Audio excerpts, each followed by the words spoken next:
Okay. Let me see so I can have the comments in front of me. Would love to know who's in the house, perhaps where you're tuning in from. And do you have a prayer? Today was the National Day of Prayer.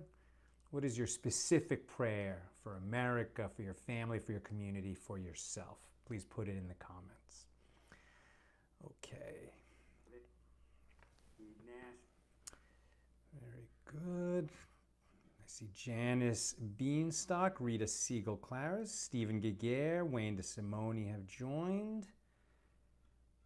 Beautiful. And not seeing the YouTube yet. Hopefully it's happening. Okay. All right, here we go. We are holding on page 62 of the second volume of the Talmud tractate Shabbos. We're in chapter 6, and we're discussing what people may wear that seems clothing-like, but isn't clothing and can cause problems on Shabbos. And now we're opening up the third Mishnah. The first Mishnah was about what women may wear. The second was about men. Now we're back to women. And in this Mishnah, we learned that a woman may not go out on Shabbos, may not leave her house on Shabbos and go out in the public domain wearing, right? So of course, if she's carrying a burden, that's a problem. You can't carry in the public domain. But what if she has a perforated needle, meaning a needle with an eye in it, sort of stuck into her garment? May she do that? Answer, no. She may not go out with a perforated needle, a needle with an eye in it, stuck in her garment. She may not go out with a ring that has a seal in it. In other words, a signet ring that's used for, inscribing a seal in a letter when you seal a letter with wax, with sealing wax. Nor may she go out with a bundle of herbs, which we're going to talk about, nor a flask of balsam oil. Rabbi Meyer says if she goes out with these things are burdens, and she's liable to bring a sin offering. In other words, she's violated a Torah prohibition if she goes out into the public domain with a perforated needle, with a ring that has a seal in it, a bundle of herbs, or a flask of balsam oil. The rabbis say that it is prohibited for her to do that, but it's for her own protection. So if she does that, she's violated a rabbinic decree, but not a Torah prohibition. Therefore, she is not liable to bring a sin offering. She's exempt from bringing a sin offering.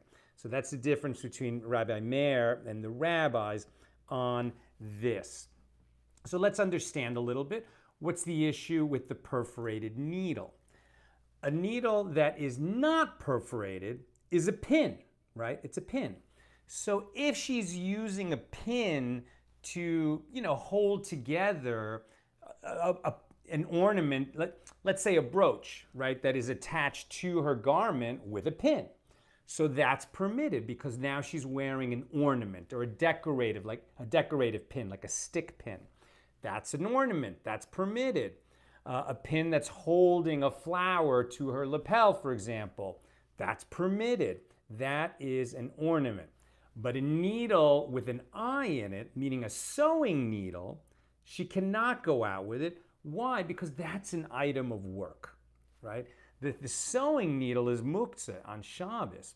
Or some say that it's not because there's a permitted use for it, but for sure she can't go out into the public domain with this needle that has an eye in it, especially if she is a person who uses that needle during the week professionally, right? So that's this sort of the clear example. If she's a seamstress, if she sews professionally, so that needle is an implement of her work.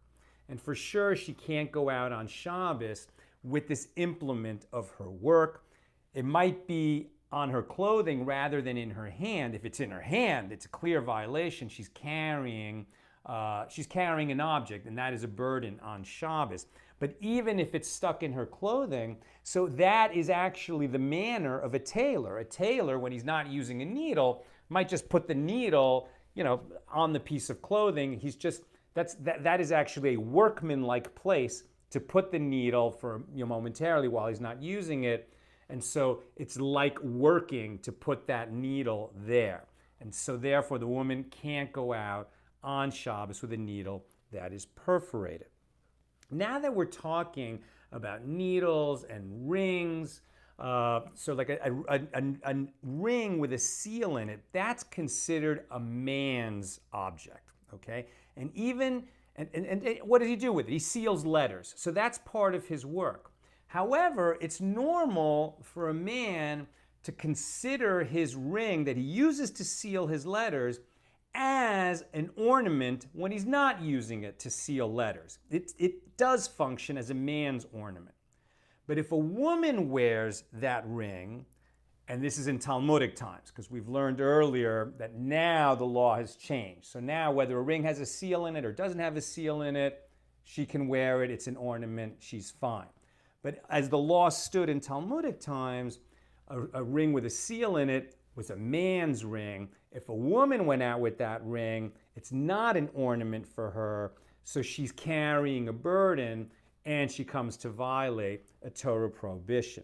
According to the sage Ula, men and women are just so fundamentally different that what men wear is what men wear. What women wear is what women wear.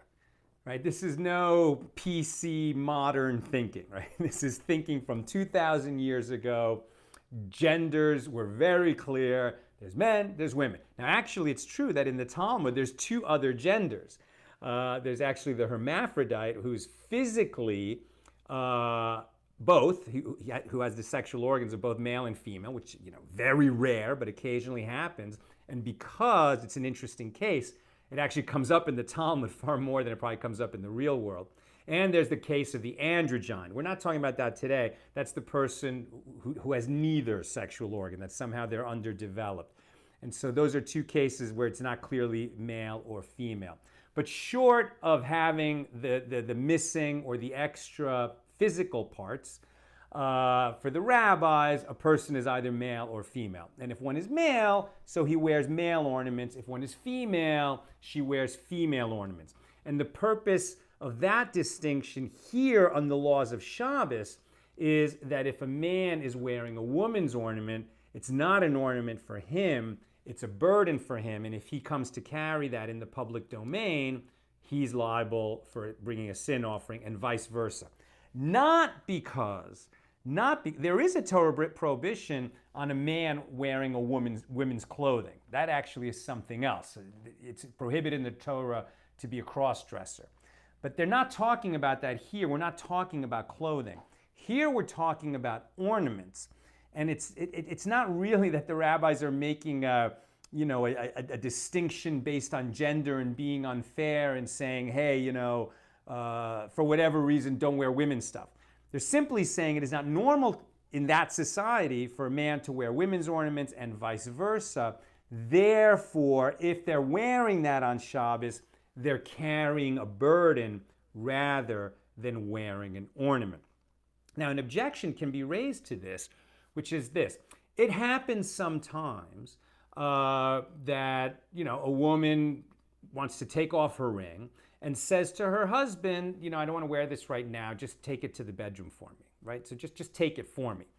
And he might put it on his finger just because he's transporting it, and it's easier for him to transport it on his finger than, it's not like they had so many pockets back then. Now we all have pockets. It's simple to have pockets.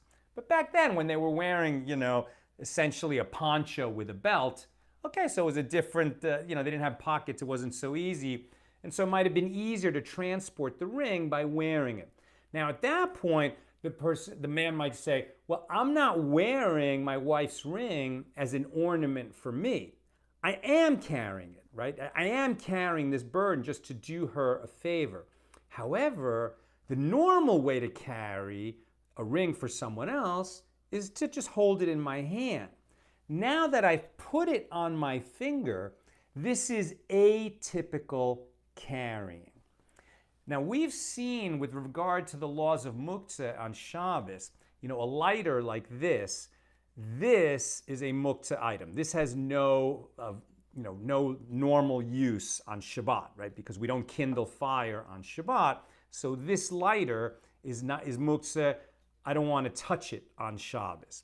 But let's say that it happens to be resting on a table and I need that spot on the table. Like somebody left it on the dining table and now we're going to have dinner. We want to set a plate for everybody. I need to move this thing. I need its place. So what we will do to sort of honor Shabbat and to recognize that we're in a situation that is a little awkward is rather than grasp it like this, the normal way to carry it, I'm going to hold it like this, an atypical way of holding it. And in many situations, if you move something in an atypical way, nobody is going to be confused or think that you don't know the rule. Because you're carrying it in this atypical way, people are going to understand that you're just moving it because it's Shabbat and you need its place, but you're not accidentally going to come to use it, nor to take it outside and transfer it from the private domain to the public domain, or to walk with it and carry it 4 cubits in the public domain. This atypical manner is a way of carrying something when you have to on Shabbos that normally you wouldn't be carrying or using. So the argument goes that the man, he's transporting his wife's ring, let's say, just a short distance. Somehow this is going to be okay. It wouldn't be okay if he carried it in his hand. But his argument is, okay, the normal way that I carry my wife's ring, which would be a burden for me on Shabbos, is I hold it in my hand. Now that I've put it on my finger, not to be an ornament for me, but rather because wearing it on my finger is an atypical way of carrying it, because I need to handle this for my wife lest the ring be lost and we have a big financial setback. So that's why I'm carrying it on my finger. It's atypical carrying rather than wearing as an ornament. So you might think you can do that, but the rabbis here on this daf, page 62, daf Samech Beis, here in Tractate Shabbos, tell us no, putting it on your finger is not an atypical way to carry. It's a typical way to carry. Even though you're not wearing it as an ornament for yourself, you're just carrying it. You thought it was an atypical method of carrying, but you're wrong. It is not atypical. It is a typical method of carrying, and therefore it is prohibited. Moving on. If a man carries a perforated needle on Shabbos, he has violated a Torah prohibition, and he is liable to bring a sin offering, just as if a woman did that.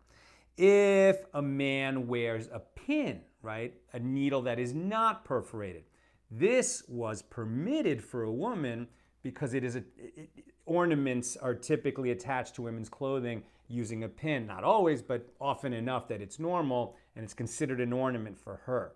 But for him, it's not.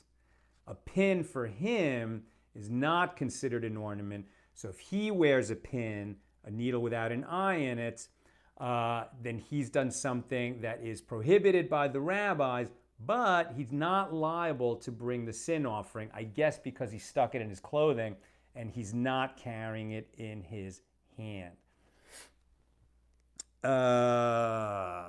Right?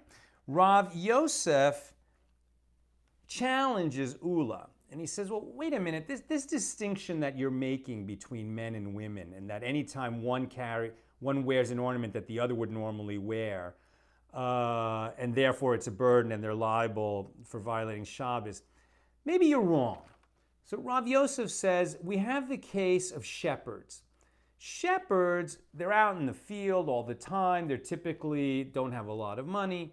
Back then, it was generally a poor profession. If somebody was a large owner, meaning owned many sheep, his shepherds were just people who worked for him. It's a low-income profession.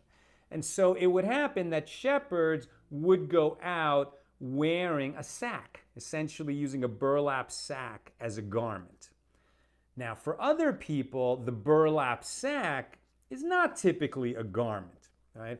And if you're going to, but maybe you're caught in the rain and you want to just put on the burlap sack, to protect you from the rain. So now you've got something that's very atypical for you. Are you wearing a garment, or are you transporting what is normally considered a vessel? A burlap sack is a vessel, not a garment, and maybe you're violating Shabbos by putting it over your shoulders, even to protect you from the rain. And the answer is no, shepherds wear them, and it's typical enough that shepherds wear them, and sometimes other people come to wear them too. So even though this person is not a shepherd and it's very abnormal for him to go out with a burlap sack as a garment, since shepherds do it, it's normal enough, and people can do it, and it's not considered so extraordinary, and they're wearing a garment. So, says Rav Yosef, using that logic, sometimes a man wears a woman's ring for one reason or another, or vice versa, and it shouldn't be such a distinction. But Ula answers, no, the difference between men and women is much sharper and more distinct than the difference between a shepherd and a non-shepherd. Men and women are just really different, according to Ula. And in fact, that is the halacha. So if we look, and we just read it, right?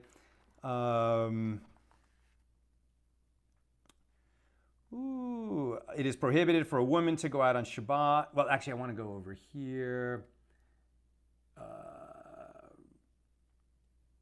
If a woman wore a ring with a seal, or a man wore a ring without a seal for the purpose of carrying it on Shabbat, they are liable. Because at times one carries a ring by placing it on his finger. In other words, it's a normal, as we said before, it's a normal enough way of carrying. And the fact is, the halacha is they can't wear each other's jewelry. That is it. Still, we did say earlier, in terms of a ring with a seal on it, just the fact that it has a seal on it doesn't mean that it's a man's ring and a woman can't wear it. In the modern age, today, a woman can wear a ring, any ring that for her is an ornament. If she considers it an ornament, today that's okay. But back then, the halakha was no cross ornamentation, as it were. Men with women's ornaments and vice versa. Okay, now we come to this interesting situation of tefillin. So we talked about yesterday that a man may not go out on Shabbos with tefillin. And the concern is that he might, first of all, he shouldn't be wearing tefillin, period. There was a dispute in earlier times whether it was appropriate to wear tefillin at night and on Shabbos. Eventually it got resolved. We don't wear tefillin at night, we don't put it on at night, and we don't wear it on Shabbos. That's the way it is now, that's normative. But back then even back then it was a minority opinion, but some held that you could wear tefillin at night and you could wear it on Shabbos. Now, if you could wear it at night and on Shabbos, so then all the time is appropriate for tefillin. If tefillin is appropriate all the time, then it is not a time-bound positive commandment. And if tefillin is not a time-bound positive commandment, then women would be obligated also. Women are excused from time-bound positive commandments like praying 3 times a day. They don't have to pray 3 times a day. They don't have to say Shema morning and evening. And there's many other cases where it's on the clock that men have to do something. Women don't have to do, they're not obligated in those commandments. Now, if women were obligated in tefillin, then that would have a bearing on the question we're going to discuss now. So let's say that you find it's Shabbos and you're walking in the public domain, you're out there on the street somewhere, and for some reason you find an abandoned set of tefillin, right? The black leather straps that I showed you yesterday, they go on the left arm of a right-handed man and on his head. It is a very sacred object. Nina and I were once doing some research on a film, and we spent several days in the Satmar community in Williamsburg in Brooklyn. We met wonderful people. We had made such nice friendships, such beautiful, warm people. They really were lovely with us. And we were learning about their lives and their families and their particular observances of Shabbos and other things. And while we were there, we heard a story that had happened quite recently, that a man had taken off his tefillin and just left it on a table while he went to the bathroom, I think. And somehow there was a bunch of stuff on that table, or he was on the edge of the table. For some reason, somehow, the tefillin got swept into the garbage can. And then the garbage can got dumped into the dumpster. And then the dumpster got dumped into the garbage truck before anyone realized what had happened. So this poor man, his tefillin ended up in a garbage truck on its way to the dump, the huge landfill and dump. It's such a holy object that the whole community came together, formed teams of people, and sifted through the garbage of that entire truck. And when they couldn't find that, the train, I think the garbage truck went to a train, and it was the train that went to the dumpster, to the landfill. And so they searched all the cars on the train. They didn't find it there. And then they actually sent teams into the landfill. In the end, I mean, I don't know how many hours of manpower. It's like, it's like 100 people participated in this. People put in many hours. Thousands and thousands of dollars were spent. And in the end, tragically, unfortunately, it was a futile effort. They never found the man's tefillin. And they probably didn't think they would. It was almost an impossible task. But the effort was worthwhile because tefillin has the name of God on it. And it's just one of those objects that is just extremely sacred in the Jewish tradition, almost as sacred as a Torah scroll. So, you're out walking on Shabbos, you find tefillin on the ground. What do? Now, you can't carry it, right? Because even though this is a sacred object and you want to rescue it from being abandoned on the street, you can't just pick it up and carry it, assuming there's no Erev in this town, because then you're carrying on Shabbos. And even to save a sacred object, that doesn't justify violating Shabbos. But you can put it on. You can put on the tefillin and to wear it, right? And so now it's a kind of an ornament, essentially. For sure, a man can do that. A man can just put on the tefillin, wear it home. Even though normally you don't put tefillin on Shabbos, to rescue this abandoned tefillin you find in the street, you can put it on, wear it, and walk it to a private place where you can leave it safely. Can a woman do that? And that was a disputed topic. Because if, according to the minority opinion, that it's appropriate to wear tefillin all the time, including Shabbos and night, so then it's not, so all the time is good. It's not something that needs to be done in the morning on weekdays, so then women would be obligated, and certainly women would be permitted to pick up the tefillin, put it on, and walk it in. But according to the opinion of someone like Ula, who says, no, this is a man's ornament, this is a man's thing. Women they're not obligated in tefillin, and therefore it's not for them. And since it's a man's thing, if she puts it on, even though she's wearing it rather than carrying it, it would still constitute carrying a burden, according to the opinion of Ula. And so that's how that analysis goes down. In terms of if this happened today, tough question. God willing, if it happened today, it would happen in a place where there's an Erev. If there's an Erev, we're not worried, because this whole town, this whole neighborhood that is surrounded by the Erev is like one private courtyard, so you can just pick it up and carry it. But if you're in a place without an Erev, and you would find tefillin, God forbid, just abandoned, I guess, ideally find a Jewish man, to come and put it on so he could wear it and have no problems.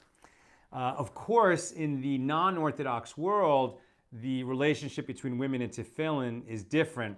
But here we're talking about halacha as it's been developed over the last 2,000 years.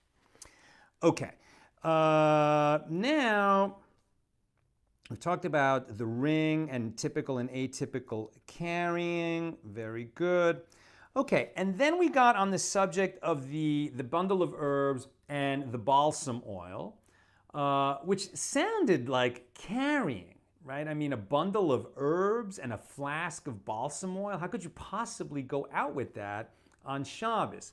But what they're saying is it would be attached to you. It's almost like a corsage, right? So it's like a little bundle of herbs that would be attached to your garment, and it's almost like wearing perfume. It would put out a nice smell. And that's why it is an ornament for a woman and is permitted. But there's the concern, will she take it off? And just like in the first mission of this chapter, with jewelry, with women's jewelry, will she take it off and show it to a friend? And one of the sages says, well, no, she's wearing it because she wants to smell nice. Maybe she's concerned that if she doesn't have this bundle of herbs, she won't smell nice. So she certainly wouldn't take it off. And therefore, we're not concerned that if she goes out with it on Shabbos, that she might take it off and then come to carry it in her hand rather than wear it as an ornament. Likewise with the flask of balsam oil. But while we were talking about the flask of balsam oil, there was a ruling made by Rav, what was his name? Was Rav Yehuda?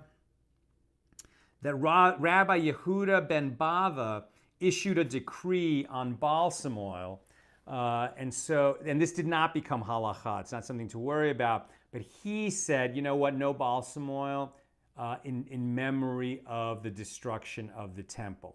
It didn't become a rule, but he was saying that this is one of the ways in which we lessen our joy. And he thought that balsam oil was, I don't know, maybe a little too frivolous, a little too much, a little too pungent. We also talk about balsam oil in terms of lighting the Shabbos lamp, but that's a totally different subject. Here he's saying you can't go around with this flask of perfume. The rabbis disagreed with him.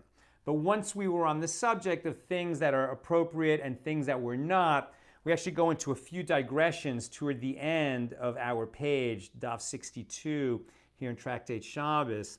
And I'll mention one of them because everybody wants to know, not everybody, but a lot of people are curious about prosperity, right? So here the sages give one of their prosperity teachings. A person who is concerned about preserving his prosperity, right? You don't want to lose all your money or all your livelihood. And so we say this. Rabbi Abahu said, and some say it was taught in a baraisa, 3 matters bring a person to a state of poverty as a divine punishment from heaven. One who urinates before his bed while naked, one who demeans the ritual washing of the hands, and one whose wife curses him in his presence. Now, having said that if any one of these 3 things happens to a person, they may bring him to lose his wealth, we clarify a little bit and actually qualify these statements. So regarding somebody who urinates in front of his bed, now we've got to think 2,000 years ago, most of the houses had a dirt floor. They certainly did not have indoor plumbing. So, if you had to get up in the middle of the night and you had to go, it's not as easy as it is for us, where you just, walk out of the bedroom and into the hall bath and do your thing in a toilet, right? So back then you have to walk out of the house. Maybe you have to go a distance from the buildings in the neighborhood and go to the sort of public outhouse. And then maybe people in the middle of the night didn't want to do that. But if a person thought that they could just get up, and most people slept with no clothes on, so they slept naked anyway. So if you just got up and stood in front of your bed and did your thing, and really this is about men, they're talking about men here.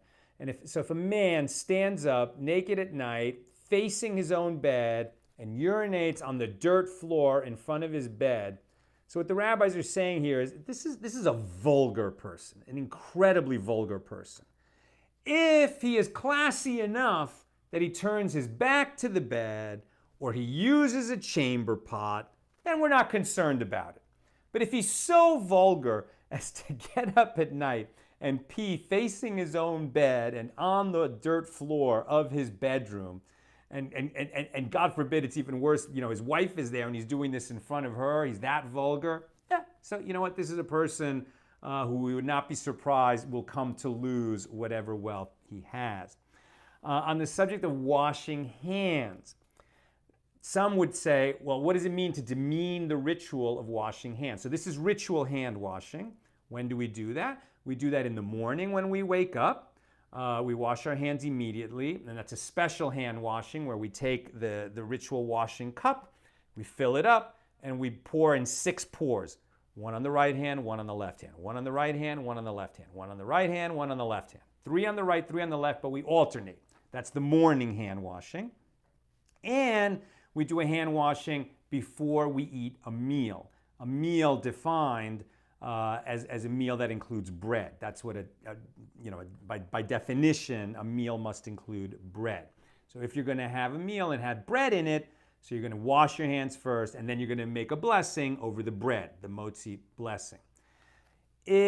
So one asks, well, what does it mean to demean the ritual of hand washing in the case of the meal, or in the morning? Does it mean that he just only uses a little bit of water?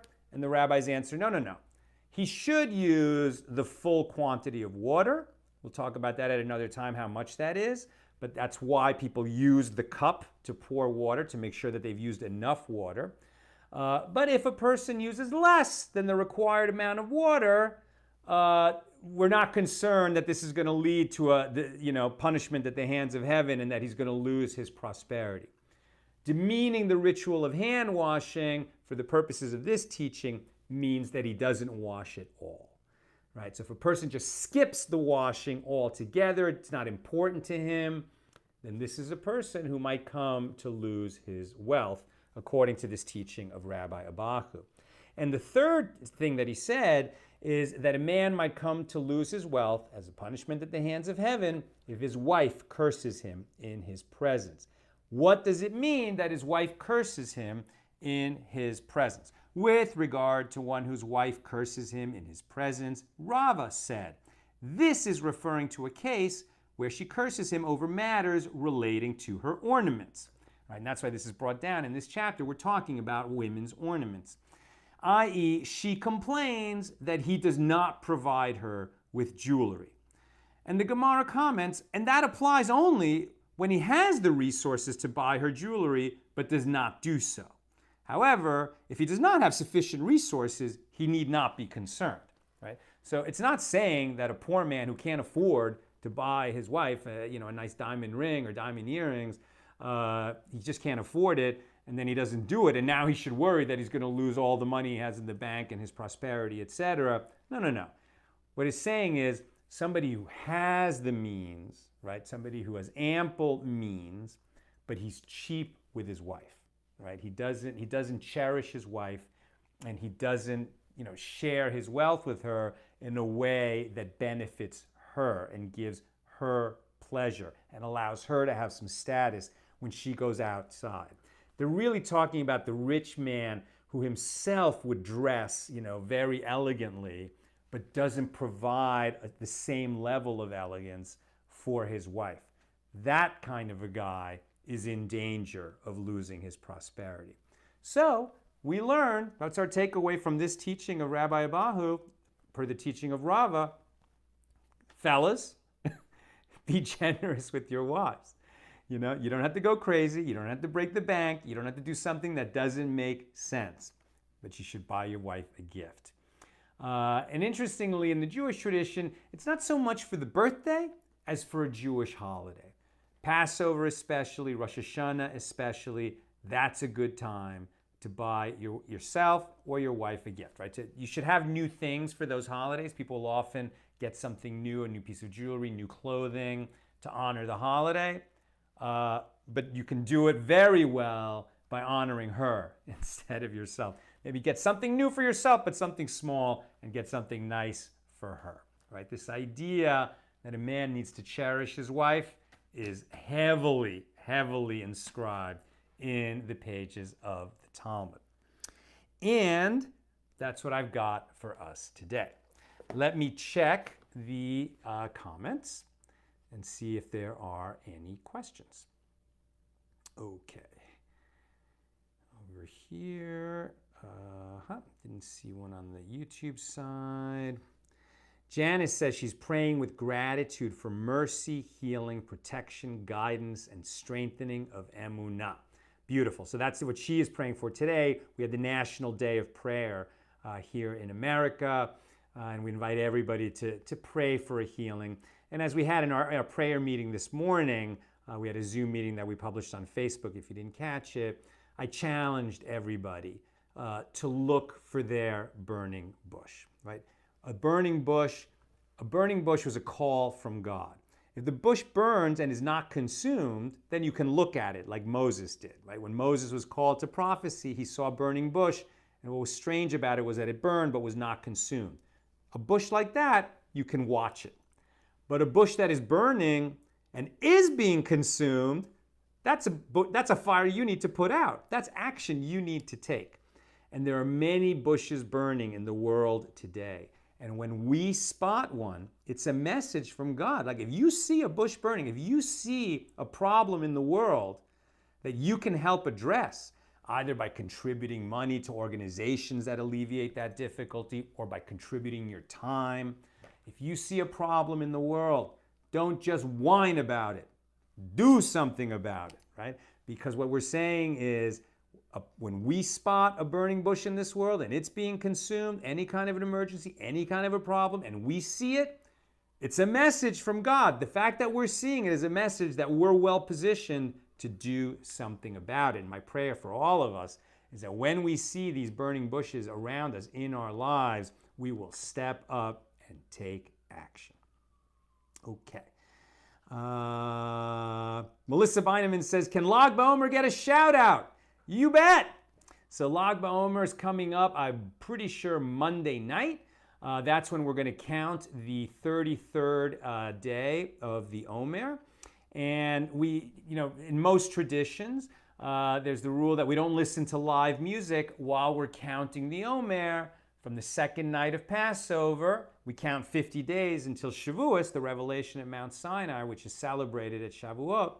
It's 7 weeks plus 1 day, so 50 days later from the second night of Passover.